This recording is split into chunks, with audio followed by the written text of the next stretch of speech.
Dear students, teach from ഹാർട്ടിൻ്റെ മറ്റൊരു വീഡിയോയിലേക്ക് സ്വാഗതം. നമ്മൾ ഹിസ്റ്ററി ക്വസ്റ്റ്യൻ പേപ്പർ വർക്കൗട്ടിൽ 30 ക്വസ്റ്റ്യൻസ് ഡിസ്കസ് ചെയ്തു. ഇന്നത്തെ വീഡിയോയിൽ നമ്മൾ 31ാമത്തെ ക്വസ്റ്റ്യൻ മുതലാണ് ഡിസ്കസ് ചെയ്യുന്നത്. ഓക്കെ, വീഡിയോയിലേക്ക് പോകുന്നതിന് മുമ്പ് നമ്മുടെ ചാനൽ ആദ്യമായിട്ട് കാണുന്ന കൂട്ടുകാരുണ്ടെങ്കിൽ സബ്സ്ക്രൈബ് ചെയ്ത് സപ്പോർട്ട് ചെയ്യുക. അതുപോലെ നിങ്ങളുടെ അഭിപ്രായങ്ങൾ കമൻസിലൂടെ അറിയിക്കുക. നിങ്ങൾക്ക് വേണ്ടുന്ന ക്ലാസ്സുകളായിക്കോട്ടെ. അതുപോലെ വീഡിയോ ലൈക്ക് ചെയ്ത് മാത്രം കാണുക. ഓക്കെ, നെക്സ്റ്റ് 31ാമത്തെ ക്വസ്റ്റ്യനിൽ എന്താണ്? കംപ്ലീറ്റ് ദി ഫോളോയിങ് സ്റ്റേറ്റ്മെൻറ്റ്സ് എന്നുള്ളതാണ്. ഇനി ഏതെങ്കിലും 2 എണ്ണം താഴെ കൊടുത്തിരിക്കുന്ന പ്രസ്താവനകൾ കംപ്ലീറ്റ് ചെയ്യാൻ. അതിൽ 4 എണ്ണം ഉണ്ട് ഓപ്ഷൻ. നിങ്ങൾക്ക് അതിൽ ഏതെങ്കിലും 2 എണ്ണം എഴുതിയാൽ മതി, 2 mark. The League of Nations, ഒന്നാമത്തേത്. The League of Nations failed to prevent dash by the Japanese. League of Nations പരാജയപ്പെട്ടു ജപ്പാൻ്റെ എന്തിലാണ്? ഇൻവേഷൻ ഓഫ് മഞ്ചൂരിയ എന്നുള്ളതാണ്. മഞ്ചൂരിയ പിടിച്ചെടുക്കുന്നത് അല്ലെങ്കിൽ ആക്രമിക്കുന്നത് തടയാൻ ലീഗ് ഓഫ് നാഷൻസ് പരാജയപ്പെട്ടു. അപ്പോൾ ആ ഡാഷിൽ എഴുതാനുള്ളത് എന്താണ്? The League of Nations failed to prevent invasion of Manchuria. MANCHURIA. രണ്ടാമത്തെ question. The Munich pact allowed Germany to occupy. അതായത് മ്യൂണിക് ഉടമ്പടി ജർമ്മനിയെ അനുവദിച്ചു എന്ത് ഒക്കുപ്പൈ ചെയ്യാനാണ്? ഏത് പ്രദേശം നേടാൻ? അതായത് സുഡറ്റൻ ലാൻഡ്. അതാണ് അവിടുത്തെ correct answer. The Munich pact allowed Germany to occupy Sudetenland. മൂന്നാമത്തെ എന്താണ്? അതിൽ the second world war began with the dash. Second world war, രണ്ടാം ലോക മഹായുദ്ധം ആരംഭിക്കുന്നത് ഏതോടുകൂടിയാണ്? പോളണ്ടിനെ ആക്രമിക്കുന്നതോടുകൂടിയാണ് അല്ലേ? ഇൻവേഷൻ ഓഫ് പോളണ്ട് എന്നുള്ളതാണ് അവിടുത്തെ ആൻസർ. പോളണ്ടിനെ ആക്രമിക്കുന്നതോടുകൂടിയാണ് രണ്ടാം ലോക മഹായുദ്ധം ആരംഭിക്കുന്നത്. അതിൽ നാലാമത്തെ question. The attack on Pearl Harbor. ഈ പേൾ ഹാർബർ ആക്രമിക്കുന്നത് led in the entry of dash into the war. Entry of ആരുടെയാണ്? United States of America into the war. അതായത് പേൾ ഹാർബർ തുറമുഖം, അമേരിക്കയുടെ പേൾ ഹാർബർ തുറമുഖം ആക്രമിക്കുന്നതോടുകൂടിയാണ് എന്ത് ചെയ്യുന്നത്? യുദ്ധത്തിലേക്ക് പ്രവേശിക്കുന്നത്. The attack on Pearl Harbor led to in the entry of United States into the war. Next 31 കഴിഞ്ഞിട്ടടുത്ത് 32ാമത്തത് optional module evaluation of state India എന്നുള്ളതിൽ നിന്നാണ്. നമ്മൾ അതല്ല ഓപ്ഷണൽ മൊഡ്യൂൾ എടുത്തേക്കുന്നത്, എന്നാലും പറഞ്ഞു പോവാം. 32ാമത്തെ question. Complete the following statements. ഇതുപോലെ തന്നെയാണ്. ഏതെങ്കിലും 2 എണ്ണം എഴുതാനാണ്. The lion capital of Ashoka at Sarnath. സാരനാഥിലെ lion capital of Ashoka is the dash. എന്താണ്? അതായത് ലയൺ ക്യാപിറ്റൽ ഓഫ് അശോകൻ്റെ ലയൺ ക്യാപിറ്റൽ സാരനാഥിൽ സ്ഥാപിച്ചിട്ടുള്ളത് എന്താണ് അറിയപ്പെടുന്നത്? അല്ലെങ്കിൽ എന്താണ്? National emblem of India. ഇന്ത്യയുടെ നാഷണൽ എംബ്ലമാണ്. രണ്ടാമത്തെ question. A Greek ambassador visited India during the rule of Ashoka. അശോകൻ്റെ ഭരണകാലത്ത് ഇന്ത്യ സന്ദർശിച്ച ഗ്രീക്ക് അംബാസിഡർ ആരായിരുന്നു എന്നുള്ളതാണ്. ആരാണ്? മെഗസ്തനീസ് ആണ് കറക്റ്റ് ആൻസർ. മൂന്നാമത്തേത്. In the Allahabad pillar inscription. Allahabad സ്തംഭ ലിഖിതത്തിൽ dash is regarded as god living on earth. ഭൂമിയിൽ ജീവിക്കുന്ന ദൈവമായി കണക്കാക്കുന്നത് ആരെയാണ്? Samudragupta. In the Allahabad pillar inscription Samudragupta is regarded as god living on earth എന്നുള്ളതാണ്. 33ാമത്തേത്. In order to make the sahibs distinct from the natives. അതായത് ബ്രിട്ടീഷുകാരുടെ സാഹിബ്സ് എന്ന് പറഞ്ഞാൽ സായിപ്പന്മാരാണ് അവർ. ബ്രിട്ടീഷുകാരെയും അതുപോലെ നമ്മളെ നാട്ടുകാർ. In order to make the sahibs distinct from the natives, നമ്മളിൽ നിന്ന് അവരെ തിരിച്ചറിയുന്നതിന് വേണ്ടി British kept to their clubs and bungalows. അവരുടെ ക്ലബ്ബുകളിലെയും ബംഗ്ലാവുകളിലും in special suburbs known as dash and dash. അതായത് ഈ നമ്മുടെ ഇവിടെയുള്ള പ്രദേശവാസി നാട്ടുകാരെയും അവരുടെ സാഹിബ്സിനെയും തമ്മിൽ തിരിച്ചറിയുന്നതിന് ബ്രിട്ടീഷുകാർ അവരുടെ ക്ലബ്ബുകൾ, ബംഗ്ലാവുകൾ, അങ്ങനെയുള്ള സ്പെഷ്യൽ ഇതുണ്ടായിരുന്നു. അതിന് അറിയപ്പെട്ടിരുന്ന പേരുകൾ എന്തൊക്കെയായിരുന്നു? ആദ്യത്തെ ഡാഷിൽ സിവിൽ ലൈൻസ്, രണ്ടാമത്തേത് കണ്ടോൺമെൻറ്റ്സ്, CIVILLINES സിവിൽ ലൈൻസ്. കണ്ടോൺമെൻറ്റ്സ് CONTONMENTS. നമ്മൾ ഈ ഓപ്ഷണൽ മൊഡ്യൂൾ അല്ല പഠിക്കുന്നത്, എന്നാലും ഞാൻ പറയുന്നതാണ്. ആൻസർ എനി 2 ക്വസ്റ്റ്യൻസ് എന്നുള്ളതാണ്. 34 ഒന്നാമത്തേത്. The Mauryan empire consisted of how many varieties of political formation and ecological zones. അതായത് ഈ മൗര്യ സാമ്രാജ്യം എത്ര രാഷ്ട്രീയ രൂപീകരണങ്ങളും പാരിസ്ഥിതിക മേഖലകളും ഉൾപ്പെടുന്നതാണെന്നാണ്. 5 എന്നുള്ളതാണ് ആൻസർ, 5 എണ്ണം. അതിന് രണ്ടാമത്തെ question, which title was taken by the Chandragupta first സ്വീകരിച്ചിരുന്ന ടൈറ്റിൽ, അദ്ദേഹത്തെക്കുറിച്ച് പറഞ്ഞത് എന്താണ്? മഹാരാജാതിരാജ, അതായത് കിങ് ഓഫ് കിങ്സ് എന്നുള്ള അർത്ഥത്തിലുള്ള ടൈറ്റിൽ ഏതാണ്? ചന്ദ്രഗുപ്ത ഫസ്റ്റിനെ അറിയപ്പെട്ടിരുന്നത് മഹാരാജാതിരാജ. അതിൽ മൂന്നാമത്തെ question, the Gupta state was divided into provinces which were known as. Gupta സാമ്രാജ്യത്തെ പ്രവിശ്യകളായി തരംതിരിച്ചിരുന്നു, അതിനറിയപ്പെട്ടിരുന്ന പേര് ഭുക്തീസ്, BHUKTIS, ഭുക്തീസ് എന്നാണ്. അപ്പോൾ ഈ 3 ക്വസ്റ്റ്യനാണുള്ളത്. 35-ാമത്തേത് അത് ആൻസർ എനി 2 ക്വസ്റ്റ്യൻസ് എന്നുള്ളതാണ്, 2 എണ്ണം ആൻസർ ചെയ്യാൻ. The golden age of Indian history is referred to which Indian empire. ആരുടെ ഭരണകാലമാണ് ഇന്ത്യയിൽ ഗോൾഡൻ ഏജ്, സുവർണ്ണ കാലഘട്ടം എന്നറിയപ്പെടുന്നത്? ആരുടെയാണ്? 35-ൽ ഒന്നാമത്തേത് ഗുപ്ത സാമ്രാജ്യം, ഗുപ്ത എംപയർ. രണ്ടാമത്തെ question, what was the main cause of major transformation of British economy and society. British സമ്പദ് വ്യവസ്ഥയിലും സമൂഹത്തിലും മേജർ ട്രാൻസ്ഫോർമേഷൻ, വലിയ രീതിയിലുള്ള ട്രാൻസ്ഫോർമേഷൻ, ചേഞ്ച് ഉണ്ടാവാൻ കാരണം എന്തായിരുന്നു? ഇൻഡസ്ട്രിയൽ റവല്യൂഷൻ, വ്യാവസായിക വിപ്ലവം വന്നതോടുകൂടിയാണ് മാറ്റം ഉണ്ടാകുന്നത്. അതിലെ മൂന്നാമത്തെ question, in which year the first Indian princely state had subsidiary alliance with the ബ്രിട്ടീഷുകാരുമായി സബ്സിഡറി അലയൻസിലൂടെ ലയിച്ച ഇന്ത്യയുടെ രാജകീയ സംസ്ഥാനം ഏത് പ്രദേശമാണെന്നാണ് ചോദിച്ചിരിക്കുന്നത്. ഏത് ഇയർ ആണെന്നാണ്, ഏത് വർഷമാണ്? 1798 അവിടുത്തെ വർഷം.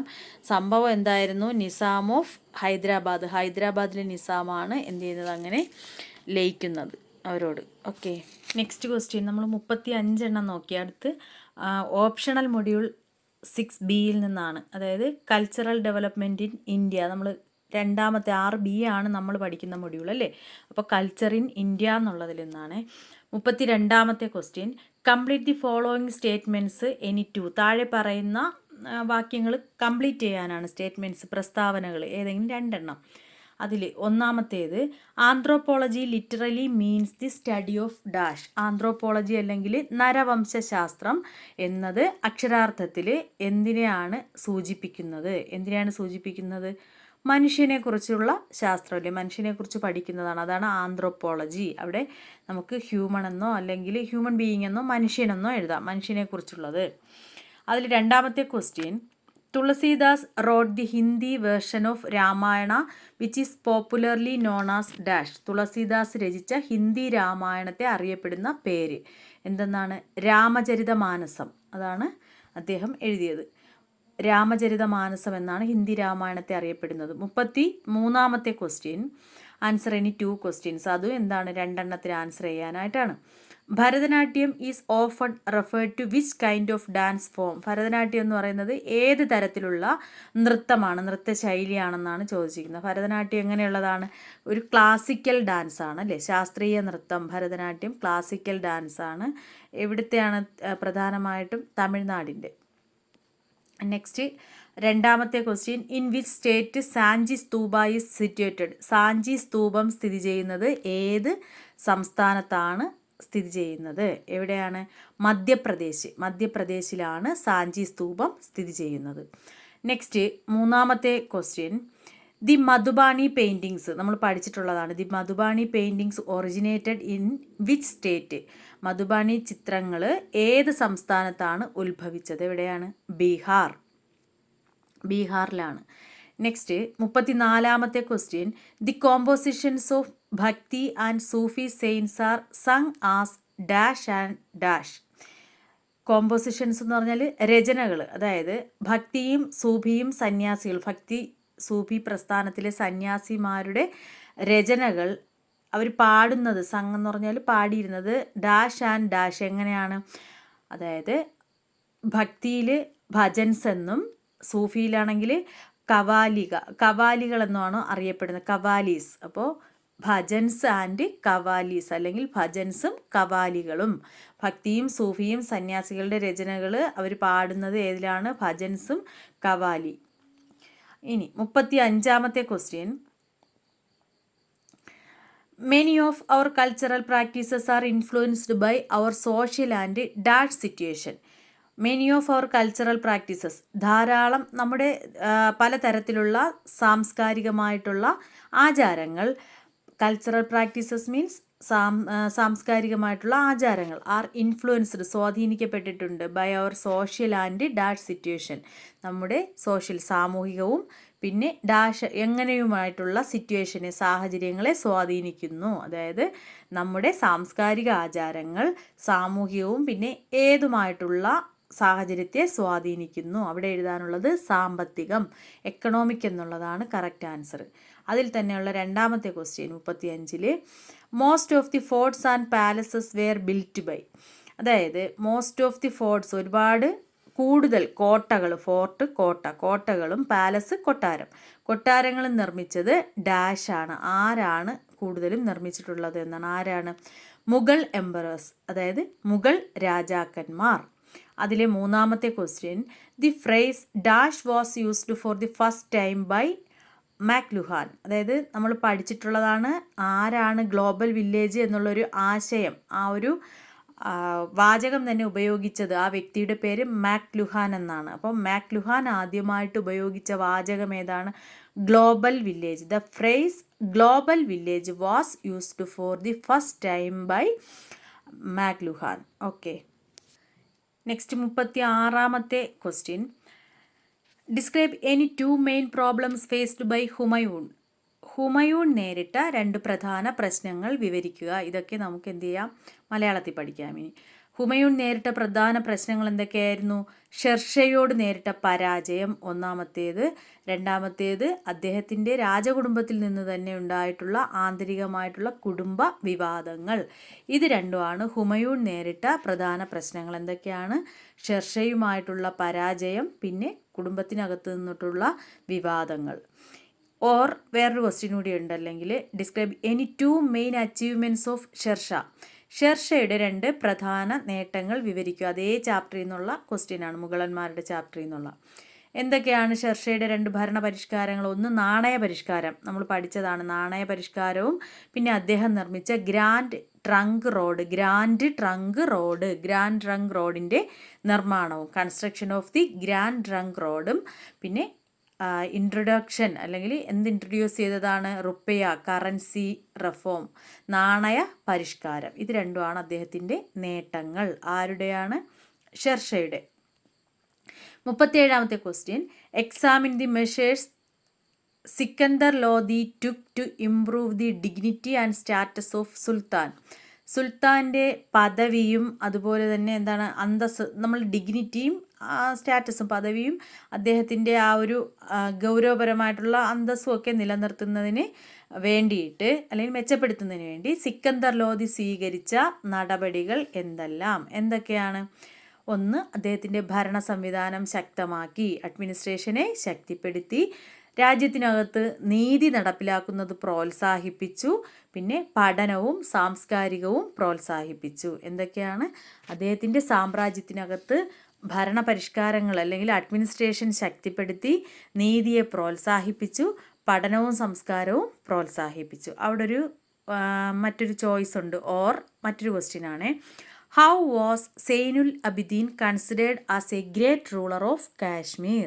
ഇവിടെ മറ്റൊരു ക്വസ്റ്റ്യൻ വരുന്നുണ്ട്. Who is considered as A great ruler of Kashmir? ആരാണ് കാശ്മീരിലെ ഏറ്റവും മികച്ച ഭരണാധികാരി, മഹാനായ ഭരണാധികാരി എന്നറിയപ്പെടുന്നത്? ആരെയാണ്? സൈനുൽ അബിദീൻ. എന്തുകൊണ്ടാണ് അദ്ദേഹത്തെ അങ്ങനെ അറിയപ്പെടാനുള്ള കാരണം? എന്തൊക്കെയാണ്? അദ്ദേഹം നല്ല മതസഹിഷ്ണുത പുലർത്തിയിരുന്ന വ്യക്തിയായിരുന്നു. അദ്ദേഹത്തിൻ്റെ ഏറ്റവും വലിയ പ്രത്യേകത നമ്മളിതെല്ലാം പഠിച്ചതാണ്, റിലീജിയസ് ടോളറൻസ്. പിന്നെന്താണ്? അദ്ദേഹം കലകളെയും, ക്രാഫ്റ്റ് എന്ന് പറഞ്ഞാൽ എന്താണ്? കരകൗശല ഇതൊക്കെ ഉണ്ടാക്കുന്ന, അപ്പോൾ അങ്ങനെയുള്ള കാര്യങ്ങളെയും പ്രോത്സാഹിപ്പിച്ചിരുന്നു. കല, ആർട്ട്, കലകളെയും കരകൗശല വിദ്യയൊക്കെ പ്രോത്സാഹിപ്പിച്ചിരുന്നു. Promotion of arts and crafts. പിന്നെ രണ്ടാമത്തെ പോയിന്റ് റിലീജിയസ് ടോളറൻസ്. ഓക്കെ, ഇനി 38ാമത്തെ question, examine the institution of gotra. Gotra എന്നതിനെക്കുറിച്ച് എഴുതാനാണ്. ഗോത്ര സംസ്കാരത്തെക്കുറിച്ച്, അല്ലെങ്കിൽ ഗോത്ര എന്ന് പറഞ്ഞാൽ എന്താണെന്ന് പരിശോധിക്കുക. എന്താണ് ഗോത്ര? നമുക്കറിയാം, അതൊരു ഹിന്ദു സമൂഹത്തിലെ ഒരു ജന്മവംശ പരമ്പരയാണ്. ഹിന്ദു സംസ്കാരവുമായി ബന്ധപ്പെട്ടിട്ടുള്ളതാണ് ഏതെന്ന് പറയുന്നത് ഗോത്ര. അതായത് ഒരു കൂട്ടം കുടുംബങ്ങൾ പൊതു പുരോഗമനത്തോടും അല്ലെങ്കിൽ പൊതുവായ ഒരു ചിട്ടയോടും ശിക്ഷണ രീതിയോടും കൂടി അവരുടേതായിട്ടുള്ള ആചാര അനുഷ്ഠാനങ്ങളോടുകൂടി ഒരു സ്ഥലത്ത് ജീവിക്കുന്ന ഹിന്ദു സമൂഹത്തിലെ ഒരു ജന്മവംശ പരമ്പരയാണ് ഗോത്ര. എന്താണ്? ഒരു കൂട്ടം കുടുംബങ്ങൾ പൊതുവായിട്ടുള്ള പുരോഗമനത്തോടും അതുപോലെ ശിക്ഷണത്തോടും കൂടി പങ്കിട്ട് അവരുടേതായിട്ടുള്ള ആചാരങ്ങളിൽ ജീവിക്കുന്ന ഹിന്ദു സമൂഹത്തിലെ ഒരു ജന്മവംശ പരമ്പരയാണ് ഗോത്ര എന്ന് പറയുന്നത്. ക്ലിയർ ആയല്ലോ? നെക്സ്റ്റ് 39ാമത്തെ question, discuss any 2 main international alliances formed by 1914. 1914 വരെ രൂപീകരിക്കപ്പെട്ട പ്രധാനപ്പെട്ട ഇൻ്റർനാഷണൽ അലയൻസസ്, അന്താരാഷ്ട്ര സഖ്യങ്ങൾ ഏതെല്ലാം? അതിൽ 2 എഴുതാനാണ്, അതിനെക്കുറിച്ച് ചർച്ച ചെയ്യാനാണ്. ഏതൊക്കെയാണ് ആ 2? ഒന്ന് നമ്മൾ പഠിച്ചിട്ടുണ്ട്, ട്രിപ്പിൾ അലയൻസ് എന്ന് പറയുന്ന അതായത് ട്രിപ്പിൾ സഖ്യവും പിന്നെ ട്രിപ്പിൾ ഓൺഡോൺ. ട്രിപ്പിൾ അലയൻസിൽ ആരൊക്കെയുണ്ട്?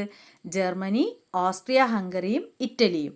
പിന്നെ ട്രിപ്പിൾ ഓൺഡോണിൽ ഫ്രാൻസ്, റഷ്യ, ബ്രിട്ടൻ, ഇത് 3ആണ്. ഓക്കെ, ഇനി അതിനോട് മറ്റൊരു ക്വസ്റ്റ്യൻ കൂടിയുണ്ട്. Or discuss the 2 ideologies that clashed in the cold war. Cold war എന്ന് പറയുമ്പോൾ ശീതസമര കാലഘട്ടത്തിൽ ക്ലാഷ് ചെയ്ത് ഏറ്റുമുട്ടിയ പ്രധാനപ്പെട്ട 2 ഐഡിയോളജീസ്, ആശയങ്ങൾ ഏതെല്ലാമായിരുന്നു? ഏതൊക്കെയാണ് ശീതസമരവുമായിട്ട് ബന്ധപ്പെട്ട ഏറ്റുമുട്ടൽ നടന്ന 2 ആശയങ്ങൾ? ഒന്ന് ക്യാപിറ്റലിസം, അതായത് അമേരിക്കയുടെ നേതൃത്വത്തിലുള്ള ക്യാപിറ്റലിസവും റഷ്യയുടെ സോവിയറ്റ് യൂണിയൻ്റെ നേതൃത്വത്തിലുള്ള കമ്മ്യൂണിസവും. മനസ്സിലായല്ലോ? നമ്മൾ പറഞ്ഞു ലോകരാഷ്ട്രങ്ങൾ 2 ചേരികളായിട്ട് തിരിഞ്ഞു. ഒന്ന് അമേരിക്കയുടെ നേതൃത്വത്തിലുള്ള മുതലാളിത്ത ചേരിയും 2 റഷ്യയുടെ നേതൃത്വത്തിലുള്ള കമ്മ്യൂണിസ്റ്റ് ചേരിയും. അപ്പോൾ അവിടെ അവരുടെ ആശയങ്ങൾ തന്നെയാണ് ഏറ്റുമുട്ടിയത് ശീതസമര കാലഘട്ടത്തിൽ, അതായത് 2ാം ലോക മഹായുദ്ധത്തിനും ശേഷം. അപ്പോൾ ഇവിടുത്തെ question, discuss the 2 ideologies that clashed in the cold വാർ എന്നുള്ളതാണ്. ശീതസമര പോരാട്ട കാലഘട്ടത്തിൽ ഏറ്റുമുട്ടിയ 2 ആശയങ്ങൾ. ആ ആശയങ്ങളാണ് ക്യാപിറ്റലിസവും കമ്മ്യൂണിസവും. ക്യാപിറ്റലിസത്തിൻ്റെ പിന്നിൽ അമേരിക്കയും കമ്മ്യൂണിസത്തിൻ്റെ പിന്നിൽ ആരുമായിരുന്നു? സോവിയറ്റ് യൂണിയനും ആയിരുന്നു. ഓക്കെ, 40ാമത്തെ question, when and how was East India company's rule abolished. Abolish ചെയ്യുക, നിർത്തലാക്കുക. വെൻ എപ്പോൾ, ഹൗ എങ്ങനെ, എപ്പോൾ എങ്ങനെയാണ് ഈസ്റ്റ് ഇന്ത്യ കമ്പനിയുടെ ഭരണം അവസാനിച്ചത് എന്നാണ്. എപ്പോഴാണ്? അതായത് 1857 വിപ്ലവം ഉണ്ടല്ലോ, 1857 1ാം സ്വാതന്ത്ര്യ സമരത്തിന് ശേഷം 1858 തൊട്ടടുത്ത വർഷം തന്നെയാണ് ബ്രിട്ടീഷ് ഭരണാധികാരികൾ, അതായത് രാജ്ഞി നേരിട്ട് ഇന്ത്യയുടെ ഭരണം നിയന്ത്രിക്കാൻ തുടങ്ങി. ബ്രിട്ടീഷ് ക്രൗൺ അവർ നേരിട്ട് എന്ത് ചെയ്യുകയാണ്? നമ്മുടെ കൺട്രോൾ ഏറ്റെടുക്കുകയുണ്ടായി. 1857 വിപ്ലവത്തിന് ശേഷമാണ്. ഓക്കെ, 41ാമത്തെ question, evaluate the role of king in Chola administration. അതായത് രാജാവിൻ്റെ പങ്ക്, ചോള ഭരണത്തിൽ രാജാവിൻ്റെ പങ്ക് എന്തായിരുന്നു? ഇതൊക്കെ നിങ്ങൾക്ക് എന്ത് ചെയ്യാന്നുള്ളതേ ഉള്ളൂ, നമ്മുടേതായ സെൻറ്റൻസിൽ കഴിഞ്ഞിട്ട് എഴുതാം. അതായത് ഒരു രാജാവ് എങ്ങനെയായിരിക്കും, അദ്ദേഹത്തിൻ്റെ ഭരണവും സൈനികവും അതെല്ലാം നല്ല രീതിയിൽ കൊണ്ടുപോകുന്ന ഒരു കേന്ദ്ര പുരുഷനായിരിക്കും രാജാവെന്ന് പറയുന്നത്. അത് തന്നെയാണ് ഇവിടുത്തെയും ആൻസർ, ഭരണവ്യവസ്ഥ. പിന്നെ ചോളന്മാരാകുമ്പോൾ അന്ന് എന്തുകൂടി ഉണ്ടാവും? ക്ഷേത്ര നിർമ്മാണവും കൂടി ഉണ്ടാവും. അപ്പോൾ അവരുടെ ഭരണവ്യവസ്ഥ, സൈനികമായിട്ടുള്ള മികവ്, അതുപോലെ ക്ഷേത്ര നിർമ്മാണം, ഇവയിൽ മേൽനോട്ടം വഹിക്കുന്ന ഒരു സാമ്രാജ്യത്തിൻ്റെ കേന്ദ്ര പുരുഷനായിരുന്നു രാജാവ് എന്ന് പറയുന്നത്. ഓക്കെ, 42ാമത്തെ question, assess the earliest designs on textiles in India. ഇന്ത്യയിലെ ഏറ്റവും പ്രാചീനമായിട്ടുള്ള വസ്ത്രങ്ങളുടെ ഡിസൈനുകൾ വിലയിരുത്തുക. അസസ് ചെയ്യുക, വിലയിരുത്തുക. ഏർലിയസ്റ്റ് എന്ന് പറയുമ്പോൾ പ്രാചീനം, പഴയ കാലത്തുള്ള ഡിസൈൻസ്, ടെക്സ്റ്റൈൽസ് ഇൻ ഇന്ത്യ, ഇന്ത്യയിലെ വസ്ത്രങ്ങളിൽ. അപ്പോൾ എന്തൊക്കെയാണ് നമ്മളിത് പഠിച്ചിട്ടുള്ളതാണ്. എങ്ങനെയാണ് ഡിസൈൻ എന്ന് പറയുന്നത് പണ്ട് കാലത്തുണ്ടായിരുന്നത്? പൂവിൻ്റെ രൂപങ്ങൾ, പ്രകൃതി ദൃശ്യങ്ങൾ പോലുള്ള രൂപകൽപ്പനകൾ, പിന്നെന്താണ് ഭൂമിശാസ്ത്രപരമായിട്ട് നമ്മുടെ ചുറ്റും കാണുന്ന ആകൃതികൾ, പിന്നെന്താണ് സിന്ധു താഴ്വര സംസ്കാരത്തിലെ പുരാതന വസ്ത്രങ്ങളിൽ ഇതൊക്കെയാണ് കണ്ടുമുട്ടിയിരുന്നത് ആദ്യമായി ഹാരപ്പൻ സിവിലൈസേഷൻ്റെ സമയത്ത്. അപ്പോൾ പ്രധാനമായിട്ടും എന്തൊക്കെയായിരുന്നു ടെക്സ്റ്റൈൽ തുണിത്തരങ്ങളിൽ കണ്ടിരുന്നത്? ആ കാലഘട്ടത്തിലുള്ള ഭൂമിശാസ്ത്രപരമായിട്ടുള്ള എന്താണോ ചുറ്റുപാടും ഉണ്ടായിരുന്ന ആ ആകൃതികളും പൂവിൻ്റെ രൂപങ്ങളും ഒക്കെ ആയിരുന്നു കണ്ടിരുന്നത്. അതുപോലെ പ്രകൃതി ദൃശ്യങ്ങളും. ഓക്കെ. 42ാമത്തെ question, explain any 3 personality features of Samudragupta. സമുദ്രഗുപ്തൻ്റെ വ്യക്തിത്വത്തിൻ്റെ 3 സവിശേഷതകൾ വിശദീകരിക്കുക എന്നുള്ളതാണ്. എന്തൊക്കെയാണ് സമുദ്രഗുപ്തൻ്റെ പ്രത്യേകതകൾ? അതായത് അദ്ദേഹവും എങ്ങനെയുള്ളൊരു വ്യക്തിയായിരുന്നു? നമ്മൾ നേരത്തെ ഒരു കാശ്മീരിലെ ഭരണാധികാരിയെക്കുറിച്ച് പറഞ്ഞതുപോലെ മതസഹിഷ്ണുത പുലർത്തിയിരുന്ന വ്യക്തിയായിരുന്നു. കലയെയും സംസ്കാരത്തെയും പ്രോത്സാഹിപ്പിച്ചിരുന്നു. സൈനികമായിട്ട് മികവ് തെളിയിച്ച ഒരു പ്രതിഭയായിരുന്നു ആരെന്ന് പറയുന്നത്? സമുദ്രഗുപ്തൻ. അപ്പോൾ സൈനികപരമായിട്ടുള്ള കഴിവുള്ള ഒരു പ്രതിഭ, കലയും സംസ്കാരവും പ്രോത്സാഹിപ്പിച്ചിരുന്നു, മതസഹിഷ്ണുത നിലനിർത്തിയിരുന്നു. ഇതാണ് സമുദ്രഗുപ്തൻ്റെ പ്രത്യേകതകൾ. അതായത് any 3 personality features of Samudragupta എന്ന് ചോദിച്ചാൽ എഴുതാനായിട്ടുള്ളത്. 43ാമത്തെ question, describe any 3 important features of Sufi movement in India. നമ്മുടെ ഇന്ത്യയിലെ ഭാരതത്തിൻ്റെ സൂഫി പ്രസ്ഥാനത്തിൻ്റെ 3 പ്രധാന സവിശേഷതകൾ വിശദീകരിക്കുക. എന്തൊക്കെയാണ് സൂഫിസത്തിൻ്റെ പ്രത്യേകത? ഇന്ത്യയിലെ സൂഫിസത്തിൻ്റെ പ്രത്യേകത, അവർ ഒന്നാമത്തെ പോയിന്റ്, ദൈവസ്നേഹത്തിന് പ്രാധാന്യം നൽകുന്നവരാണ് ആര്? സൂഫികൾ. രണ്ടാമത്തേത് ഏകത്വവും സമത്വവും പ്രോത്സാഹിപ്പിക്കുന്നു. മൂന്നാമത്തേത് സംഗീതത്തിലും കവിതയിലും അവർക്ക് വളരെയധികം മികവും സ്വാധീനവും ഒക്കെ ഉണ്ടായിരുന്നു. അപ്പോൾ സൂഫികളുടെ പ്രത്യേകത ദൈവസ്നേഹത്തിന് പ്രാധാന്യം കൊടുത്തിരുന്നു, ഏകത്വവും സമത്വവും പ്രോത്സാഹിപ്പിച്ചിരുന്നു, സംഗീതത്തിലും കവിതയിലും സ്വാധീനം ചെലുത്തിയിരുന്നു. ഇനി ഇതൊരു ഓപ്ഷണൽ ക്വസ്റ്റ്യൻ ആണ്. 43ാമത്തേത്, അല്ലെങ്കിൽ നമുക്ക് ഏത് ക്വസ്റ്റ്യനാണ്? Mention any 3 similarities in the teachings of the monotheistic bhakti saints in North India. North ഇന്ത്യയിലെ അതായത് മെൻഷൻ ഇനി 3 സിമിലാരിറ്റീസ് എന്ന് പറയുമ്പോൾ സാദൃശ്യങ്ങൾ 3 എവിടെയാണ്? Teachings of the monotheistic bhakti saints, ഈ ഭക്തി സന്യാസികളുടെ അല്ലെങ്കിൽ ഭക്തി പ്രസ്ഥാനവുമായി ബന്ധപ്പെട്ട സെയിൻറ്റ് അവരുടെ നോർത്ത് ഇന്ത്യൻ ഭക്തി സെയിൻസിൻ്റെ ടീച്ചിങ്സ്, അതാണ് ഉപദേശങ്ങളിൽ അല്ലെങ്കിൽ അവരുടെ ടീച്ചിങ്സിൽ പ്രധാനപ്പെട്ട അവരും എങ്ങനെയുള്ളവരായിരുന്നു? മോണോത്തിസ്റ്റിക് ഏകദൈവ വിശ്വാസികളായിരുന്നു.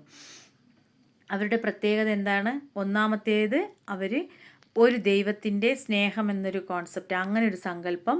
അതുപോലെ ചടങ്ങുകളെ നിരസിച്ചിരുന്നു, അവർക്ക് ചടങ്ങുകളിലൊന്നും വിശ്വാസം ഉണ്ടായിരുന്നില്ല.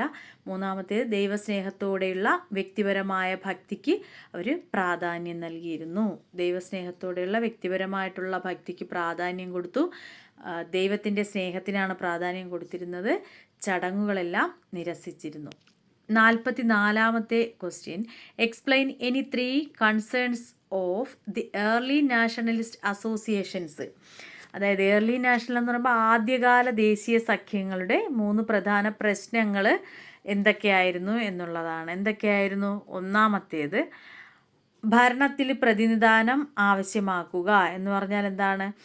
ഭരണത്തിൽ നമ്മുടെ ഇന്ത്യൻ പ്രതിനിധികളെ അല്ലെങ്കിൽ പ്രാതിനിധ്യം ഉറപ്പാക്കുക. പിന്നെന്താണ്? ഇന്ത്യൻ വ്യവസായങ്ങളെ സംരക്ഷിക്കുക.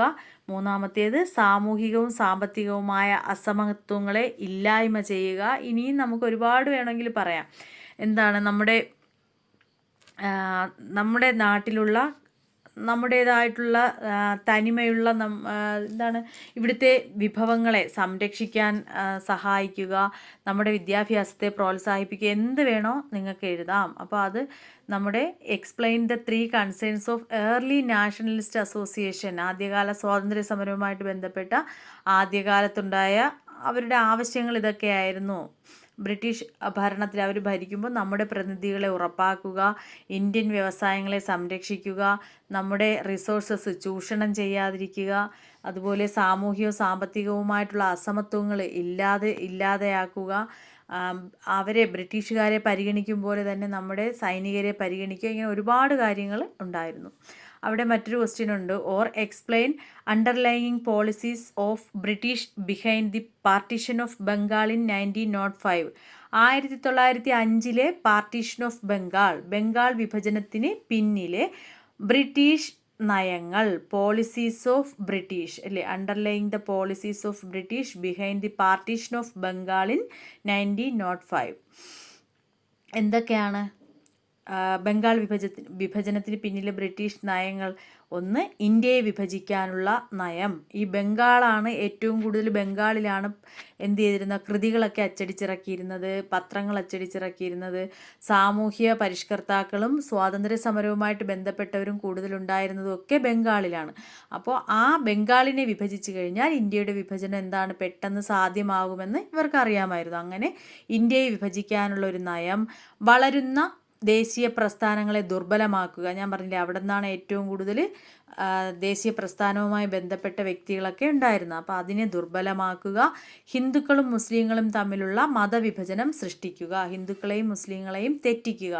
ഇതൊക്കെയായിരുന്നു ഇവരുടെ 45ാമത്തെ question. What problems did Iltutmish face on ascending the throne? അതായത് ത്രോൺ എന്ന് പറഞ്ഞാൽ എന്താണ്? സിംഹാസനം. ഇൽത്തുമിഷ് സിംഹാസനത്തിലേറുമ്പോൾ അദ്ദേഹം നേരിട്ട പ്രശ്നങ്ങൾ എന്തൊക്കെയാണ് എന്നുള്ളതാണ്. ഏതൊക്കെയാണെന്ന് നമുക്ക് നോക്കാം. ഒന്നാമത്തേത് എന്താണ്? ഇൽത്തുമിഷ് ഭരണാധികാരിയാവുമ്പോൾ അദ്ദേഹത്തിന് സിംഹാസനത്തിന്, അദ്ദേഹം ഭരിക്കുമ്പോൾ അതിന് എതിരായിട്ട് മറ്റൊരു അവകാശിയെ നേരിടുക എന്നുള്ളതായിരുന്നു ഏറ്റവും പ്രധാന പ്രശ്നം. അതായത് ഇയാൾ മാത്രമായിരുന്നില്ല, മറ്റ് എതിരാളികൾ കൂടി ഉണ്ടായിരുന്നു, അവരെ നേരിടുക. രണ്ടാമത്തെ എന്താണ്? പ്രവിശ്യ ഗവർണർമാരുടെ വിശ്വാസ്യത ഉറപ്പാക്കുക. അദ്ദേഹത്തോടൊപ്പം നിൽക്കുന്ന ഭരണാധികാരികൾ, പ്രവിശ്യയൊക്കെ ഭരിക്കുന്ന ഗവർണർമാർ, അവരുടെ വിശ്വാസ്യത ഉറപ്പാക്കുക അല്ലേ, അതായത് മറ്റുള്ളവർക്ക് വേണ്ടി തങ്ങളെ ഒറ്റാത്തവരായിരിക്കുക. മൂന്നാമത്തേത് വിദേശ ആക്രമണങ്ങളും ആഭ്യന്തര കലാപങ്ങളും നേരിടുക. വിദേശത്തു നിന്നും ഒരു രാജ്യത്തിന് ആക്രമണം ഉണ്ടാവും, സ്വന്തം സാമ്രാജ്യത്തിനകത്ത് ആഭ്യന്തര കലാപങ്ങളും ഉണ്ടാവും. അപ്പോൾ ഇതൊക്കെയാണ് ഇൽത്തുമിഷ് നേരിട്ട പ്രശ്നങ്ങൾ എന്ന് പറയുന്നത്. ഏതൊക്കെയാണ്? സിംഹാസനത്തിൽ അദ്ദേഹം ഭരണത്തിലേറുമ്പോൾ അദ്ദേഹത്തിന് മറ്റൊരു അവകാശി, അതായത് എതിരാളിയായിട്ടുള്ള ആൾ, അങ്ങനെ നേരിടേണ്ടി വന്നിട്ടുണ്ട്. പ്രവിശ്യ ഗവർണർമാരുടെ വിശ്വാസ്യത ഉറപ്പാക്കൽ, അത് ചെയ്യണം. പിന്നെന്താണ്? വിദേശ ആക്രമണങ്ങളിൽ നിന്നും ആഭ്യന്തര കലാപങ്ങളിൽ നിന്നും സാമ്രാജ്യത്തെ സംരക്ഷിക്കണം. 46ാമത്തെ question. Discuss the Munich pact. ഇത് നമ്മൾ പഠിച്ചതാണ്. മ്യൂണിക് പാക്റ്റിനെ കുറിച്ച് പറയുക. മ്യൂണിക് പാക്റ്റ് എന്ന് പറയുമ്പോൾ ഒരു കരാറാണ്. അതായത് 1938 ജർമ്മനി, ഇറ്റലി, ഫ്രാൻസ്, ബ്രിട്ടൻ എന്നിവിടങ്ങളിൽ ഒപ്പുവെച്ച ഒരു കരാറാണ്. ഈ സ്ഥലങ്ങളിൽ ഇവരെല്ലാവരും കൂടെ ചേർന്ന് ഒപ്പുവെച്ചതാണ് മ്യൂണിക് പാക്റ്റ്, മ്യൂണിക് ഉടമ്പടി എന്ന് പറയുന്നത്. അതായത് യുദ്ധം ഒഴിവാക്കുന്നതിന് വേണ്ടി ജർമ്മനിയുടെ നാസി പടയാളികളുണ്ടല്ലോ, അവർ ചെക്കോസ്ലാവിയയിലെ സുഡൻലാൻഡ്, അവിടെ നമ്മളിത് പഠിച്ചിട്ടുള്ളതാണ്. ആ സുഡൻലാൻഡിനെ എന്ത് ചെയ്യാനാണ്? ഏറ്റെടുക്കാൻ അല്ലെങ്കിൽ വിട്ടുകൊടുക്കാൻ, അവർക്കായിട്ട് വിട്ടുകൊടുക്കാൻ അനുവദിച്ചു. അങ്ങനെ ഹിറ്റ്ലറെ കൂടുതൽ ആക്രമണപരമായിട്ട് തള്ളിയതിൻ്റെ പേരിൽ ഈ സമാധാന നയം വ്യാപകമായിട്ട് എന്ത് ചെയ്യുകയും ചെയ്തു? വിമർശിക്കപ്പെടുകയും ചെയ്തു. അങ്ങനെ ഇതാണ് എന്ത് ചെയ്യുന്നത്? രണ്ടാം ലോക മഹായുദ്ധത്തിലേക്കൊക്കെ നയിക്കുന്നത്. അതാണ് മ്യൂണിക് പാക്റ്റ്. ഇത്രയും ഓർത്താൽ മതി. മ്യൂണിക് പാക്റ്റ് ഉടമ്പടി അല്ലെങ്കിൽ മ്യൂണിക് പാക്റ്റ് എന്ന് പറയുന്നത് 1938 ജർമ്മനി, ഇറ്റലി, ഫ്രാൻസ്, ബ്രിട്ടൻ ഇവർ ചേർന്ന് ഒപ്പുവെച്ച കരാറാണ്. അപ്പോൾ ജർമ്മനിയുടെ നാസി പടയാളികൾ, നാസി പടയാളികൾ അല്ലെങ്കിൽ അവരെന്ത് ചെയ്യുന്നു? ചെക്കോസ്ലാവിയയിലെ സുഡൻലാൻഡ് അതിനെ പിടിച്ചെടുക്കുന്നതിന്, അവർക്ക് വിട്ടുകൊടുക്കുന്നതിന് അനുവദിക്കുന്നു. അങ്ങനെ ഹിറ്റ്ലർ എന്ത് ചെയ്യുന്നു? ഹിറ്റ്ലറെ കൂടുതൽ ആക്രമണപരമായിട്ട് തള്ളിയതിൻ്റെ പേരിൽ ഈ സമാധാന നയം വിമർശിക്കപ്പെടുന്ന ഒരവസ്ഥയും ഉണ്ടായിരുന്നു, ഈ മ്യൂണിക് പാക്റ്റ് എന്നുള്ളത്. അങ്ങനെ രണ്ടാം ലോക മഹായുദ്ധത്തിലേക്ക് ഇത് പിന്നീട് നയിക്കപ്പെടുകയും ചെയ്യുന്നുണ്ട്. ഇല്ലെങ്കിൽ അതിൽ നിന്ന് മറ്റൊരു ക്വസ്റ്റ്യൻ ഉണ്ട്, optional. Or explain outcome of the Yalta conference. Yalta കോൺഫറൻസിനെ കുറിച്ച് വിവരിക്കുക എന്നുള്ളതാണ്. യാൾട്ട കോൺഫറൻസ് എന്ന് നടന്നതാണ് 1945 ഫെബ്രുവരിയിൽ നടന്ന Yalta conference United States, United Kingdom, Soviet Union എന്നിവിടങ്ങളുടെ നേതാക്കളെ ഉൾപ്പെടുത്തിക്കൊണ്ട് രൂപീകരിച്ചതാണ്. അപ്പോൾ 1945 ഫെബ്രുവരിയിലാണ് എന്ത് ചെയ്യുന്നത്, യാൾട്ട കോൺഫറൻസ് ചേരുന്നത്. ഈ ഏതിന് ശേഷം 45 ആകുമ്പോൾ രണ്ടാം ലോക മഹായുദ്ധത്തിന് ശേഷം, ആ സമയത്ത് യുദ്ധത്തിന് ശേഷം യൂറോപ്പിനെ എന്ത് ചെയ്യുക, വീണ്ടും നേരെ കൊണ്ടുവരിക, പുനഃസംഘടന. ജർമ്മനിയുടെ അധീനതയിലുള്ള പ്രദേശങ്ങളുണ്ടല്ലോ, ആ മേഖലകളെ വിഭജിച്ചെടുക്കുക. പിന്നെ യുണൈറ്റഡ് നേഷൻസിൻ്റെ സ്ഥാപനം. അതുപോലെ ജപ്പാനെതിരായ യുദ്ധത്തിൽ സോവിയറ്റ് യൂണിയൻ ജപ്പാനെ എതിർത്തുകൊണ്ടുള്ള യുദ്ധത്തിൽ സോവിയറ്റ് യൂണിയൻ കടക്കുക. ഇവയിലൊക്കെ തീരുമാനങ്ങൾ എടുത്തുകൊണ്ടുള്ളതായിരുന്നു യാൾട്ട കോൺഫറൻസ് എന്ന് പറയുന്നത്. അങ്ങനെ ഇത് എന്ത് ചെയ്യുകയാണ്, പിന്നീട് നിർത്തിവെക്കുന്നു. പടിഞ്ഞാറും സോവിയറ്റ് യൂണിയനും തമ്മിലുള്ള അഭിപ്രായ വ്യത്യാസങ്ങൾ കൊണ്ട് ഇതും പിന്നീട് നിർത്തിവെക്കപ്പെടുകയും അത് പിന്നീട് കോൾഡ് വാറിലേക്ക് നയിക്കുകയും ചെയ്യുന്നു. ഒന്നുകൂടി പറഞ്ഞുതരാം. 1945 ഫെബ്രുവരിയിൽ നടന്ന യാൾട്ട കോൺഫറൻസ് ആരൊക്കെയാണ്? United States, United Kingdom, Soviet Union ഇവിടങ്ങളിലെ നേതാക്കന്മാർ അവരെ ഉൾപ്പെടുത്തിക്കൊണ്ട് രൂപീകരിച്ചതാണ്. എന്തായിരുന്നു ലക്ഷ്യം? രണ്ടാം ലോക മഹായുദ്ധത്തിന് ശേഷം യൂറോപ്പിൻ്റെ പുനഃസംഘടന, അതായത് വീണ്ടും നേരെയാക്കി നിർമ്മിച്ചെടുക്കുക. ജർമ്മനിയുടെ കീഴിലുള്ള മേഖലകളെ എന്ത് ചെയ്യണം, മോചിപ്പിക്കണം. പിന്നെ യുണൈറ്റഡ് നാഷൻസിൻ്റെ സ്ഥാപനം. അതുപോലെ ജപ്പാനെതിരായ യുദ്ധത്തിൽ സോവിയറ്റ് യൂണിയൻ കടക്കുക. ഇതൊക്കെയായിരുന്നു തീരുമാനങ്ങൾ. പിന്നീട് അഭിപ്രായ വ്യത്യാസങ്ങൾ വന്നതുകൊണ്ട് തന്നെ ഇത് എന്ത് ചെയ്യപ്പെടുന്നു, പിൻവലിക്കപ്പെടുകയും അത് വീണ്ടും ശീതസമരം കോൾഡ് വാറിലേക്ക് വഴിതെളിക്കുകയും ചെയ്യുന്നു. ഇനി 47ാമത്തെ ക്വസ്റ്റ്യൻ.